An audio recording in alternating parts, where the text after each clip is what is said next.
ఒక రాజ్యంలో ఒక రాజు ఉండేవాడు. అతడు చాలా ధర్మాత్ముడు, మిక్కిలి భగవద్భక్తి కలిగినవాడు.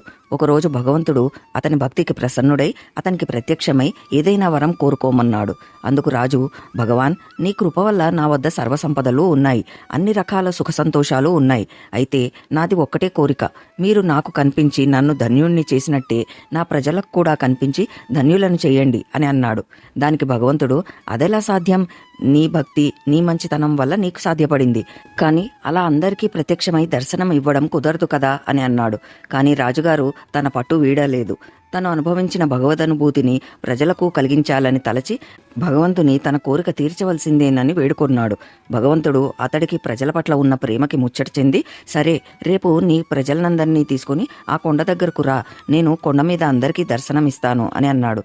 రాజు భగవంతుడికి నమస్కరించి ఎంతో సంతోషంగా రాజ్యంలో ఈ విషయం దండోరా వేయించాడు. రేపు అందరూ కొండ దగ్గరకు నాతో పాటు వచ్చి చేరవలసింది. అక్కడ మీకందరికీ భగవంతుడు దర్శనమిస్తాడు.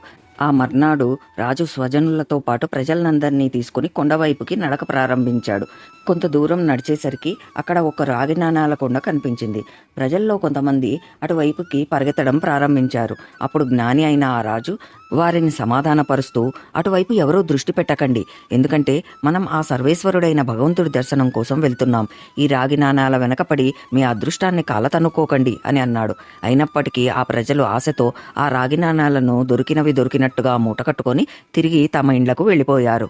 రాజుతో పాటు మిగిలిన వారు భగవద్ దర్శనం కోసం తిరిగి నడవడం ప్రారంభించారు. కొంత దూరం పోయాక వెండి నాణాల కొండ కనిపించింది. అంతే, అందులో మరికొంతమంది ప్రజలు రాజు వారిస్తున్నా వినకుండా వెండి నాణాలను మూటకట్టుకుని తమ ఇండ్లకు ప్రయాణం ప్రారంభించారు.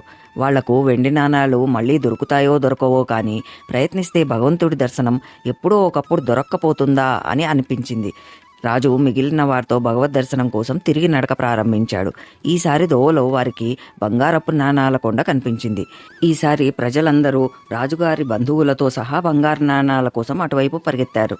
వాళ్ళు వేరే వారిలాగే బంగారు నాణాలను మూటకట్టుకుని సంతోషంతో తిరిగి తమ ఇండ్లకు వెళ్ళిపోయారు. ఇంకా కేవలం రాజు రాణి మాత్రమే మిగిలారు. అప్పుడు రాజు రాణితో, చూశావా, ఈ ప్రజలు లౌకికమైన సుఖాల కోసం భగవద్ దర్శనాన్ని కాలదన్నుకున్నారు. భగవద్ దర్శనం ముందర ఎంతటి సంపద అయినా దిగదుడుపే కదా అని అన్నాడు. దానికి రాణి రాజు మాటలను నిజమేనంటూ సమర్థించింది. ఇంక చేసేది లేక ఆ ఇద్దరూ అలా మాట్లాడుకుంటూ భగవద్ దర్శనానికై తిరిగి కొండవైపుకి నడక ప్రారంభించారు. కొంత దూరం వెళ్లేసరికి దోవలో దగదగా మెరుస్తున్న వజ్రాల కొండ కనిపించింది. అంతే, రాణి కూడా ఆగలేకపోయింది.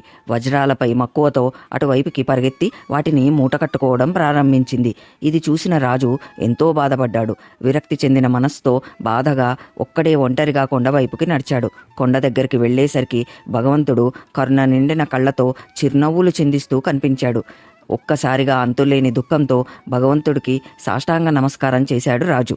భగవంతుడు అతన్ని లేపి చిరునవ్వుతో, నీ ప్రజలు, బంధువులు ఎక్కడ?